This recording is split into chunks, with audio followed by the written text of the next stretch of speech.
우리 오후 예배에 나오는 우리 모든 성도님들을 주님의 이름으로 환영하고 축복합니다. 우리 오후에도 만나니까 더 반가우시죠? 반가운 얼굴 다시 한번 인사하실 때에 큰 은혜 받읍시다. 함께 인사 나누겠습니다. 큰 은혜 받읍시다. 아멘. 지난 시간에는 우리 소요리 문답 8문에서 10문까지의 말씀을 함께 나누었습니다. 하나님은 작정을 어떻게 이루십니까? 그 대답은 하나님의 자신의 작정을 창조와 섭리를 통해서 나타내신다라고 우리가 함께 살펴보았습니다. 그래서 지난주에는 하나님의 작정하심 중에 창조에 대한 부분을 함께 나누었는데요, 하나님께서는 그 작정하심을 세계 만국에 보여주시기 위해서 세상을 창조하셨습니다. 그래서 이 세상은요, 하나님이 계획하시고 뜻하신 것을 드러내는 무대입니다. 무대. 그래서 하나님께서 가장 아름답게 완벽하게 이 세상을 창조해 주셨는데요, 이 세상 그 기술과 능력으로도 하나님의 이 창조를 흉내낼 것은 아무것도 없다라는 겁니다. 그만큼 하나님의 이 능력은요, 위대하시죠. 그리고 이 장소뿐만 아니라 하나님의 작정하심을 빛낼 수 있는 피조물을 창조하셨는데 그것이 바로 사람입니다. 사람은 하나님의 마음의 소원을 이루어 드리기 위한 가장 피조물 중에 아름다운 피조물로 창조되었습니다. 그래서 유일하게 하나님의 형상대로 사람을 만들어 주셨다라는 겁니다. 하나님의 형상대로 창조되었다는 것은 하나님의 그 위대하신 작정하심에 참여할 수 있는 유일한 존재라는 겁니다. 여러 가지 동식물이 있지만 동식물들은 하나님의 작정하심을 몰라요. 그들은 본성으로 질서대로 살아갈 뿐입니다. 그러나 사람은 다릅니다. 사람은 하나님의 작정하심에 참여해서 하나님이 부어주시는 은혜와 여러 가지 일들을 경험할 수 있도록 사람을 하나님께서는 만들어 주셨습니다. 사랑하는 성도님들, 이 우주 만물이 한치의 어긋남도 없고 벗어나지 않고 그 질서 그대로 지금까지 유지된다는 것은 하나님께서 이 세상을 여전히 붙드시고 인도한다는 사실을 믿으시기를 바랍니다. 때가 되어 태양이 뜨고 때가 되어 해가 지듯이 하나님께서는 여전히 이 세상 만물을 창조하셨을 뿐만 아니라 하나님께서는 다스리고 주관하신다라는 겁니다. 그래서 맡겨주신 이 세계를 보면서 감사하는 마음으로 우리가 살아가고, 여전히 하나님께서는 이 세상을 하나님의 뜻대로 인도하신다라는 것을 기억하면서 날마다 하나님을 더욱더 바라보며 신뢰하는 우리 사랑하는 모든 성도님들이 되시기를 주님의 이름으로 축복합니다. 아멘. 자, 오늘은요 이제 11번째 문제에 대해서 우리가 함께 살펴볼 텐데요, 11번째는 이렇게 질문하고 있습니다. 제가 질문을 하면 우리 성도님들이 답을 해주시길 바랍니다. 하나님의 섭리는 무엇입니까? 하나님의 섭리하시는 일은 지극히 거룩함과 지혜와 권능으로서 모든 창조물과 그 모든 행동을 보존하시며 통치하시는 일입니다. 아멘. 자, 하나님의 작정하심을 드러내는 그 첫 번째가 창조였다면 두 번째는 섭리입니다. 하나님께서 창세전에 계획하신 것을 창조를 통해서 보여주셨고, 그리고 이 창조 세계를 하나님이 섭리하심으로 작정하신 바를 이루며 나아간다라는 겁니다. 자, 그러면 이 섭리가 무엇인가? 자, 한자 뜻으로 풀이하면 이렇습니다. 다스릴 섭, 다스릴 리라고 해서 다스리고 통치한다라는 뜻인데요, 근데 이 섭리를 그냥 일방적으로 다스린다라는 뜻으로만 하는 것이 아니라 여기에는 한 가지 뜻이 더 있었습니다. 다스릴 섭 외에 잡을 섭이라는 뜻이 있더라고요. 잡다라는 것이 무슨 뜻일까요? 막 꼼짝도 못하게 막 움직이지 못하도록 꽉 붙들어 매는 걸까요? 그런 잡는 것이 아니라 변하지 않도록 잡아주는 겁니다. 한마디로 말해서 보존하다, 유지하다라는 뜻이에요. 이게 어디로 툭 튀어나가지 않도록, 바뀌지 않도록, 변하지 않도록 그 모습 그대로를 지켜내기 위해서 붙들어 준다라는 겁니다. 그게 바로 섭리입니다. 오늘 소요리 11문에 보시면 하나님의 섭리는요, 보존하시며 통치하시는 일이라고 우리에게 교훈하고 있습니다. 자, 이것을 한 문장으로 요약하면 무엇일까요? 하나님의 멈추지 않는 열심입니다. 하나님께서 붙드시는 사역을 하시고, 그리고 우리의 모든 인생을 통치하시는 일들을 하나님은 멈추지 아니하시고 계속해서 하신다라는 겁니다. 그래서 하나님은요, 우리 인간을 구원하기 위해서 쉬지 않고 일하시는 분이십니다. 이사야 37장 32절을 보시면 이 하나님의 열심에 대한 말이 나오는데요, 우리 성경을 보면서, 우리 앞에 화면을 보면서 같이 한번 읽어보겠습니다. 시작.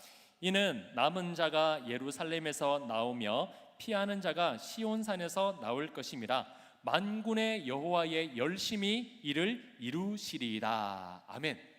사랑하는 성도님들, 하나님께서 계획하신 것들을 누가 이루어 가십니까? 하나님이 이루어 가신다는 거예요. 하나님이 약속하신 것을 사람을 통해서 이루어 가시지만 사람을 채찍질하고 왜 안 하냐고 다그치는 것이 아니라, 하나님이 약속하신 것, 하나님이 스스로 그 일들을 이루어 가신다라는 겁니다. 그래서 우리 하나님은 약속하신 구원을 이루기 위해서 한순간도 졸거나 주무시지 않습니다. 우리는 늘 하나님 앞에 열심히 섬기겠습니다 라고 하고는 지쳐서 자기도 하고 빠지기도 하고 머뭇머뭇거리기도 하지만, 하나님은 그 한 번도 작정하심 이후에 쉬는 적이 없으세요. 우리의 구원을 위해서 하나님은 단 한 번도 좋으신 적이 없다라고 말씀하고 있습니다. 그렇다면 하나님은 우리를 어떻게 보존해 주시고 통치해 주시는가? 그 섭리하심의 특징에 대해서 우리가 함께 살펴볼 텐데, 하나님은 먼저 무한하신 거룩함으로, 하나님은 절대적인 거룩함으로 섭리하십니다. 자, 11문의 답변을 보시면 지극히 거룩함과 지혜와 권능으로 섭리하신다라고 말씀을 하고 있습니다. 자, 지극히 거룩하다라는 말이 무슨 뜻일까요? 하나님이 하시는 일에는 조그만한 죄와 허물도 없다라는 겁니다. 완벽하다라는 거예요. 사람은 때로는 어떻습니까? 자기가 원하는 방식을 이루기 위해서 이런 방법을 쓰기도 하고 저런 방법을 쓰기도 합니다. 그래서 때로는 누군가에게 상처를 주기도 하고 누군가에게 아픔을 주기도 합니다. 때로는 옳지 않은 방법이라고 해도 자기가 원하는 것을 이루기 위해서는 서슴없이 그 일들을 할 때도 있습니다. 그러나 하나님의 섭리하심은요, 거룩합니다. 조그만한 악이나 불리한 방법이 없다라는 거예요. 그래서 원하시는 목표를 이루기 위해서는 하나님의 거룩하신 그 성품을 스스로 저버리는 일이 없다라는 겁니다. 단 한순간도 불리한 방법으로 억지로 그것을 이루신 적이 없다라는 거예요. 그렇기 때문에 후유증이 없습니다. 사람이 하는 일은요, 완전하지 않기 때문에 늘 어떨 때는 후유증이 있어요. 하고 난 다음에 이런저런 말들이 참 많이 있습니다. 그러나 하나님의 일하심 뒤에는요, 후유증이 없다라는 거예요.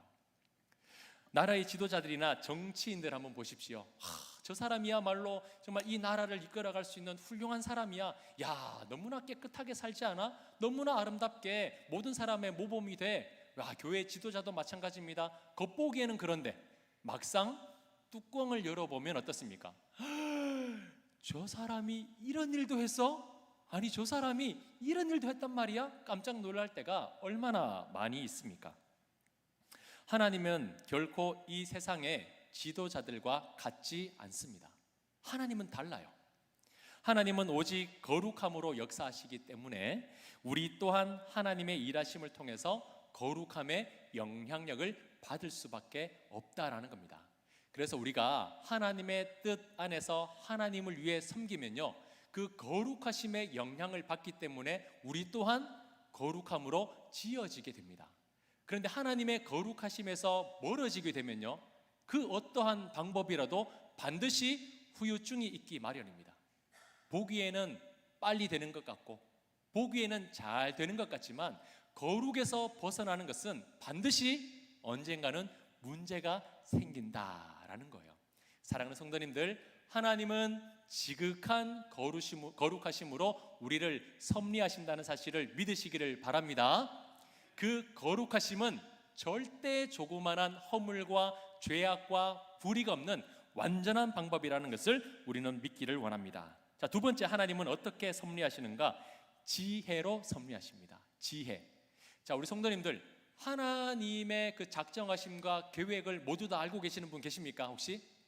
하나님은 언제 이런 일을 하실 거야? 하나님은 언제, 몇 월, 며칠, 몇 시에 이 일을 하실 거야? 하나님이 계획하신 거 다 알고 계시는 분 계신가요? 아마도 한 분도 안 계실 거예요. 저도 몰라요. 그건 오직 하나님만 아시는 거죠. 그런데 어떤 분들은 이해되지 않기 때문에 나는 안 믿어.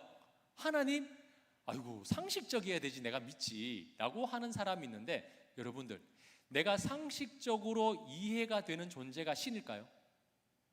내가 납득이 되어지고 다 이해가 되어져야 그것이 신입니까? 아니죠. 내가 납득이 되고 이해가 된다면 그 존재는 더 이상 신이 아닙니다. 내가 신이죠. 다 알고 있는데. 그래서 모르기 때문에 믿는 거예요. 모르기 때문에 그분이 신이 될 수가 있는 겁니다. 하나님은 우리의 생각으로는요, 다 이해되지 않는 분이십니다. 이게 정상이에요. 그래서 신앙생활하면서 답답할 때가 많죠. 내가 분명히 생각할 때는 지금인데 하나님은 왜 지금 아무런 응답이 없지? 내가 생각할 때는 이 방법인데 하나님은 왜 잠잠하시지? 내가 생각하는 시기와 방법이 잘 맞지가 않아요. 이럴 때 우리는 답답해하고 조금 조급해질 때가 있습니다. 그럴 때 우리가 필요한 것이 무엇이냐면 믿음입니다. 믿음. 하나님은 거룩함과 지혜로 섭리하신다. 반드시 그의 사랑하는 몸된 교회와 그의 사랑하는 백성들을 놓치지 아니하시고 붙드셔서 하나님이 가장 원하시는 시기와 방법대로 하나님은 보존하시고 통치하신다라는 굳건한 믿음이 필요한 겁니다. 사랑하는 성도님들, 이해되지 않을 때 더 믿으시기를 바랍니다. 납득되지 않을 때 더 믿으시기를 바랍니다. 시간이 지나고 난 뒤에 비로소 해석되는 일들이 참 많이 있습니다. 하나님께서 이런 이유 때문에 이렇게 하셨구나. 하나님께서 이렇게 되게 하시려고 그때 이렇게 하셨구나. 우리는 조금 시간이 지나야 그 모든 것들이 해석될 수가 있는 유한하고 불안한 존재다라는 겁니다. 우리는 모르지만 하나님은 모든 것을 다 알고 계십니다. 우리는 요만큼밖에 생각하지 못하지만 하나님은 무한하신 지혜로 그분의 작정하심을 지금도 이루어가고 있는 줄 믿으시기를 바랍니다. 그렇다면 나를 믿어야 될까요? 하나님을 믿어야 될까요? 내가 아니라 하나님을 믿을 수밖에 없는 것이죠. 이해되지 않을수록 더 믿음으로 나가는 우리 성도님들이 되시기를 주님의 이름으로 축복합니다. 자, 세 번째, 하나님은 어떻게 섭리하시는가? 그 섭리는요, 권능으로 섭리하십니다. 권능이 무엇이냐면 원하시는 뜻을 반드시 이룰 수 있는 능력입니다. 하나님은 절대 말로만 하는 분이 아닙니다. 우리는요, 때로는 말은 잘하죠, 그죠? 저도 참 말은 잘할 때가 있는데 실제적으로 못할 때가 너무나 많아요. 약하기 때문이죠. 하나님은 말로만 하는 게 아니라 말씀하신 것을 반드시 이룰 수 있는 무엇이 있습니까? 능력이 있습니다. 모든 것을 아시는 분, 전지하신 하나님. 모든 것을 할 수 있는 능력 있는 분, 전능하신 하나님. 그래서 하나님을 가리켜서 무엇이라고 말합니까? 전지전능하신 하나님. 모든 것을 알고 계시고 모든 것을 이룰 수 있는 하나님 아닙니까? 이건 창조 세계를 통해서 너무나 잘 알고 있는 우리가 내용이에요. 무에서 유를 만들어낼 수 있고 있는 것도 없게 하시며 없는 것도 있게 하시는 그 하나님의 위대하심은요, 불가능이 없다라는 겁니다. 그렇기 때문에 하나님의 이 섭리하심은 내가 그렇게 해줄게, 단순하게 위로하고 격려하는 것이 아니라 반드시 그렇게 된다라는 사실을 믿으시기를 바랍니다. 그래서 세상 사람들과 우리의 차이가 무엇이냐면 세상 사람들은 혼자 열심히 해요. 내가 그것을 이루어야 되거든요. 내가 그 목표함에 도달해야 되거든요. 그래서 혼자 열심히 죽을 힘을 다해서 나갑니다. 근데 우리 그리스도인들은 세상 사람들과 다릅니다. 무엇이 다를까요? 세상 모든 것을 아시고 모든 것을 이루실 전능하시고 전지하신 그 하나님이 우리의 인생을 붙들어 주시고 통치하신다라는 사실입니다. 그분의 힘과 그분의 지혜가 우리와 함께하고 있으니 우리는 모든 것을 할 수 있다라는 겁니다. 사랑하는 성도님들, 그래서 우리가 이 하나님의 섭리하심을 볼 수 있는 두 가지가 있어요. 하나님께서 그 섭리하심을 보여주는 두 가지 방법이 있는데, 첫 번째가 무엇이냐면 자연 법칙입니다. 자연 법칙. 저번에 한번 설교 시간에 말씀을 드렸습니다. 이 거대한 지구가 한치의 오차도 없이 정확하게 수천 년 전부터 지금까지 움직이고 있습니다. 어느 날 수천 개의 별이 이 땅에 떨어진 적이 있나요? 위에서 아래로 흐르던 물이 어느 날 갑자기 아래에서 위로 흐른 적이 있습니까? 태양이 가까이 다가오거나 달이 가까이 다가온 적이 있나요? 엄청나게 큰 이 행성이 수천 년 전부터 지금까지 조그만한 오차도 일어나지 않고 정확한 속도와 거리를 유지하고 있습니다. 이것은 무슨 뜻일까요?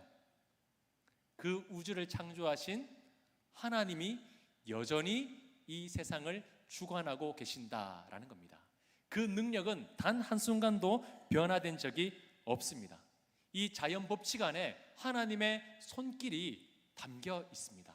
그래서 오늘 하루 또 태양이 뜨고 때가 되어 비가 내리고 때가 되어 밤이 되면, 야, 하나님 여전히 우리를 붙들고 계시구나, 나와 함께하고 계시구나, 이 땅을 결코 버리지 않으셨구나, 그 전지하시고 전능하신 능력으로 이 세상 만물을 붙들고 계시듯이 여전히 그 가운데 살아가는 나를 붙들고 계시는구나, 자연 만물을 보시면서 하나님의 섭리하심을 볼 수가 있다라는 겁니다. 자, 그리고 두 번째, 하나님께서 섭리하시는 방법이 있는데 이건 조금 더 적극적인 섭리입니다. 무엇이냐면 바로 기적이에요. 기적. 기적은 자연 법칙에서 벗어나는 아주 특별한 사건입니다. 그래서 우리는 그것을 기적이라고 합니다. 이 세상 만물의 모든 법칙은요, 하나님께서 만드셨습니다. 그래서 그 법칙을 초월할 수 있는 분도 누굽니까? 하나님이세요. 인간은 그 법칙을 넘어설 수가 없습니다. 법을 정하신 그분만이 법을 넘어설 수가 있는 거예요. 하나님은 때로는 적극적으로 개입하실 때가 있습니다. 자연적으로 흘러가는 가운데 하나님의 섭리가 있지만 때로는 하나님께서 개입하셔서 자연 법칙을 뛰어넘게 하실 때가 있다는 거예요. 예를 들어서 우리 기드온의 전쟁 같은 경우도 해를 붙들어 주시는 경우도 있고, 홍해 바다를 갈라주시는 경우도 있고, 여러 가지 상상할 수 없는 재앙들을 하나님께서 내리신 적이 있습니다. 이걸 우리는 하나님의 적극적인 섭리하심, 기적이라고 부릅니다. 혹시 우리 성도님들이 지금까지 살아오시면서 도저히 말로는 납득할 수 없는 기적을 경험하신 적이 있으십니까? 생각하지도 못한, 상상하지도 못한 하나님의 적극적인 개입하심을 경험하신 적이 있으신가요? 하나님이 그만큼 우리 성도님들을 사랑하고 계신다라는 겁니다. 그러면 그 적극적인 개입하심이 보이지 않는 오늘날은, 그때처럼 그 역사하심이 나타나지 않는다면 하나님은 우리를 외면하고 계시는 걸까요? 그렇지 않아요. 하나님은 그때와 동일하게 우리를 붙들고 계십니다. 하나님의 그 섭리하심은 보존하시는 거예요. 그때와 지금 전혀 다르지 않게 우리 성도님 한 사람 한 사람을 동일하게 생각하심으로 하나님께서 지켜주고 계신다라는 겁니다. 그렇기 때문에 하나님의 섭리는요, 눈에 보이는 것으로만 판단해서는 안 된다라는 거예요. 눈에 보이는 자연 만물을 보면서 하나님의 섭리를 느낄 수 있지만 때로는 보이지 않는 적극적인 개입하심으로 우리를 도우실 수 있다라는 사실을 늘 기억하시기를 바랍니다. 하나님은 그렇게 우리를 지금도 붙들어 주시고 보존하시며 통치하고 계신다라는 겁니다. 자, 그러면 이 하나님의 섭리를 믿는 우리는 어떻게 살아가야 될까요? 너무나 또 정답과 같은 이야기를 할 수밖에 없는 거예요. 말씀이에요, 말씀. 말씀을 통해서 알 수 있는 건데 뭐 다른 건 다 제쳐두고라도 왜 이 말씀을 하나님의 섭리를 이해할 수 있는 방법이냐? 여러 가지 예가 있기 때문입니다. 실제적인 사례가 있다라는 거예요. 하나님께서 기적적인 방법으로든 아니면 여러 가지 방법으로든 사람마다 역사하시는 방법이 다 다르거든요. 아이고 왜 저 장로님, 저 권사님, 저 집사님은 이런 일도 하는데 나는 왜 이렇게 아무 일도 일어나지 않는가? 성경에는 그런 사람들이 많아요. 하나님의 기적을 경험하는 사람도 있지만 평범하게 살아가는 사람도 있고 단 한 번도 기적을 경험하지 않는 사람들도 있습니다. 그러나 결과는 무엇입니까? 그들 모두 다가 하나님께서 붙들고 계신다는 사실이에요. 그들 모두도 사랑하셔서 그들을 구원하신다는 사실이에요. 그래서 성경을 통해서 하나님의 섭리의 방법을 알 수가 있는 겁니다. 읽으시면서 야, 이 사람은 나하고 비슷하네 라는 사람이 반드시 있고요. 야, 나도 이런 일 겪었는데 그의 사건이 나의 사건이 되는 여러 가지 일들이 있습니다. 사랑하는 성도님들, 그래서 우리는 늘 말씀을 가까이 하시기를 바랍니다. 말씀을 우리가 멀리 하다 보면 내 생각과 내 판단을 의지할 때가 많아요. 하나님께서 이렇게 하시겠다는 약속을 믿는 것보다 오늘날의 내 감정을 더 따를 때가 참 많이 있거든요. 그래서 우리가 일주일간 오늘 말씀을 듣고 돌아가서 오전 1시간, 오후 1시간, 2시간 말씀 듣고 나머지 일주일간 어떻게 살아내실지는 잘 모르겠지만 우리 성도님들 평일날에도 말씀을 읽으셔야 돼요. 말씀을 붙드셔야 돼요. 왜냐하면 말씀을 통해서 나를 붙드시는 하나님을 만날 수 있기 때문입니다. 우리 성도님들 주중에 말씀 읽고 계십니까? 읽고 계세요? 읽어만 내지 마시고 한 구절의 말씀이라도 내 심령 깊이 새겨질 수 있는 그런 은혜가 있기를 간절히 소망합니다. 자, 그러면 두 번째로 무엇으로 하나님의 그 섭리하심을 경험할 수 있는가? 또 정답 같은 이야기를 할 수밖에 없는데 두 번째는 뭘까요? 기도입니다. 기도. 말씀 기도. 아이고 목사님 또 똑같은 얘기 하시네. 이것 말고는 찾아낼 수가 없었어요. 자, 왜 기도입니까? 기도는 무엇보다 성령 안에서 교통하는 시간이에요. 기도는 내 하소연하는 시간이 아니거든요. 기도는 하나님의 뜻을 알 수 있도록 성령께서 아주 영적으로 예민하게 민감하게 해주시는 시간이 바로 기도 시간입니다. 그래서 내 감정을 하나님의 뜻에 맡겨드리고 내 힘과 능력은 아무것도 아니니 하나님께서 나를 도와달라고 고백하는 시간이 기도 시간 아니겠습니까? 하나님의 뜻을 위해서 구하는 시간이 바로 기도 시간이기 때문에 하나님은 기도 시간을 기뻐하셔서 그 기도를 통하여 하나님의 그 마음과 하나님의 뜻과 하나님의 지혜와 능력을 기도 시간을 통해서 우리에게 공급해 주신다라는 겁니다. 그리고 기도 시간은 어떤 시간이냐? 내 마음의 키를 하나님께 드리는 시간이에요. 내 마음의 문을 열 수 있는 유일한 주인의 자리를 하나님께 드리는 시간이고 또 배의 키를 하나님께 드리는 시간이에요. 큰 배가 어떻게 움직입니까? 이 작은 키 하나로 움직이잖아요. 그래서 기도 시간은 내 몸의 주인의 자리를 하나님께 내어드리는 시간이에요. 내 마음대로 운전하고 내 마음대로 가고 싶은 곳 가는 것이 아니라 하나님, 내 인생을 하나님께 맡겨드립니다. 지금 나의 기도하는 시간을 통해서 하나님, 내 인생의 주인이 되어주셔서 무엇을 해야 되고 무엇을 하며 살아야 되고 어떠한 소망을 가져야 되는지 깨닫게 해달라고 우리가 기도해야 된다라는 것이죠. 오직 하나님만이 내 인생을 가장 완벽하게 운행하실 수 있다라는 사실을 믿으시기를 바랍니다. 그 고백이 바로 기도 시간이다라는 거예요. 사랑하는 성도님들, 하나님은 오늘도 우리를 거룩함과 지혜와 권능으로 붙들어 주시고 통치하고 계십니다. 언제까지요? 교회 나올 때만 그렇게 하실까요? 아니죠. 우리가 주님께 부름받는 그날까지, 주님께서 영광 중에 오시는 마지막 나팔이 불리는 그 시간까지, 영광의 부활의 몸을 입을 그날까지 하나님의 섭리는 결코 멈추지 않습니다. 아멘. 말씀 듣고 이제 돌아가면서 일주일 동안 살아가실 때에 하나님은 나는 교회에 있으니 다음 주에 만나자 이렇게 하시는 것이 아니라 걸어가는 모든 길목길목들마다 하나님께서 동행하여 주실 겁니다. 우리 성도님들, 날씨가 많이 덥습니다. 날씨가 더워지니까 건강을 조금씩 걱정되는 우리 성도님들도 계세요. 병원에 입원 중인 성도님도 계시고, 오늘 보니까 또 몸이 아프셔서 나오지 못하는 성도님들도 계시는데, 오전에 말씀 전한 것처럼 우리의 육신은 날이 가면 갈수록 약해지고 또 병들기 마련입니다. 하지만 우리에게는 무엇이 기다리고 있습니까? 잊어버리셨어요? 우리에게 무엇이 기다리고 있습니까? 새로운 몸이 우리를 위해서 준비되어 있습니다. 이번 한 주도 살아나가실 때에 오늘의 연약함으로 넘어지는 것이 아니라 하나님께서 나를 위해 완전한 새로운 몸을 준비하고 계신다는 사실을 기억하시면서 오늘도 나를 보존하시고 통치하시는 그 하나님의 섭리하심을 날마다 경험하며 나가는 우리 사랑하는 성문의 모든 성도님들이 되시기를 주님의 이름으로 축복합니다. 축복합니다. 우리 마지막으로 이 고백을 하고 마치겠습니다. 제가 11번째 질문을 하면 다시 우리 성도님들께서 확실한 신앙의 고백으로 해주시길 바랍니다. 하나님의 섭리는 무엇입니까? 섭리하시는 일은 지극히 거룩함과 지혜와 권능으로서 모든 창조물과 모든 행동을 보존하시며 통치하시는 일입니다. 아멘. 하나님의 손길은 언제나 선하고 가장 좋은 것임을 믿는 우리 모든 성도님들이 되시기를 주님의 이름으로 축복합니다.